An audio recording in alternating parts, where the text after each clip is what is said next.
ರಕ್ಕಸಪುರದಳು ಯಾವಾಗ ಮೊನ್ನೆ ಒಂದು ತುಣುಕು ಬಿಡುಗಡೆ ಆಯಿತು, ಏನಪ್ಪ ಇದು ಏನಿದು ಇಷ್ಟು ಸಖತ್ತಾಗಿದೆ ಅನ್ನೋ ಥರ ಟಾಕ್ ಶುರುವಾಯಿತು.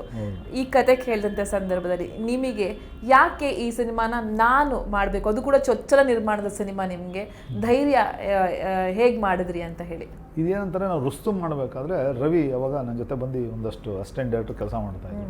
ಇವ್ರು ಆಲ್ರೆಡಿ ಪ್ರೇಮ್ ಸರ್ ಜೊತೆ ಅವ್ರ ಗರ್ಡಿಲಿ ಬೆಳೆದಂಥ ಹುಡುಗ ಕೆಲಸ ಮಾಡ್ಬೇಕಾದ್ರೆ ಒಂದಷ್ಟು ಹೊಸ ಹೊಸ ಥಾಟ್ಸ್ಗಳು ಎಲ್ಲ ಇವನ ಜೊತೆ ಇವನ್ನ ಒಂದು ಶಾರ್ಪಾಗಿ ಇವ್ನು ಕೆಲಸ ಮಾಡೋದು ಇದೆಲ್ಲ ನನಗೆ ತುಂಬ ಇಷ್ಟ ಆಗಿತ್ತು. ಜನರಲ್ಲ ನಾನು ಆ್ಯಸ್ ಎ ಬ್ರದರಾಗಿ ನಾನು ಜೊತೆಲೇ ಇಟ್ಕೊಂಡು ನಾವು ಇದ್ವಿ, ಟ್ರಾವೆಲ್ ಮಾಡ್ತೀವಿ. ಟ್ರಾವೆಲ್ ಮಾಡೋ ಟೈಮಲ್ಲಿ ಒಂದು 3 ಲೈನ್ ಹೇಳಿದರು. ಒಂದು 3 ಲೈನಲ್ಲಿ ಎಲ್ಲ ಒಂದು ಕ್ಯೂಟಾಗಿರೋಂಥ ಚಿಕ್ಕ ಸಬ್ಜೆಕ್ಟ್ಗಳದೇ ಒಂದು ಕ್ಯೂಟಾಗಿ ಇಟ್ಕೊಂಡಿರೋಂಥ ಒಂದು ಸಬ್ಜೆಕ್ಟು. ಆ ಟೈಮಲ್ಲಿ ನಾನು ಇನ್ನೂ ಒಂದು ಕತೆ ಕೇಳ್ಕೊಂಡಿದ್ದೆ ನನ್ನದೊಂದು ಡೈರೆಕ್ಷನ್ ಮಾಡೋದಕ್ಕೆ ಅಂತಲೇ.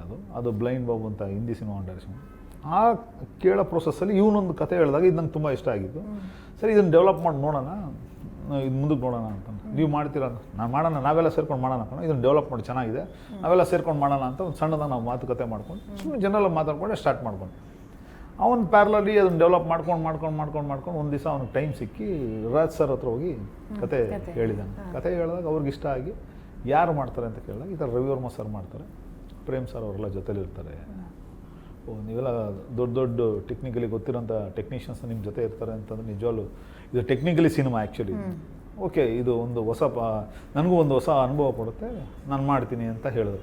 ಅವ್ರು ಹೇಳಿದ ತಕ್ಷಣ ಬಂದು ರವಿ ನನಗೆ ಹೇಳ್ದ, ಮಾಸ್ಟರ್ ಈ ಥರ ಹಿಂಗೆ ರಾಜ್ ಸರ್ ಒಪ್ಕೊಂಡಿದ್ದಾರೆ ಏನು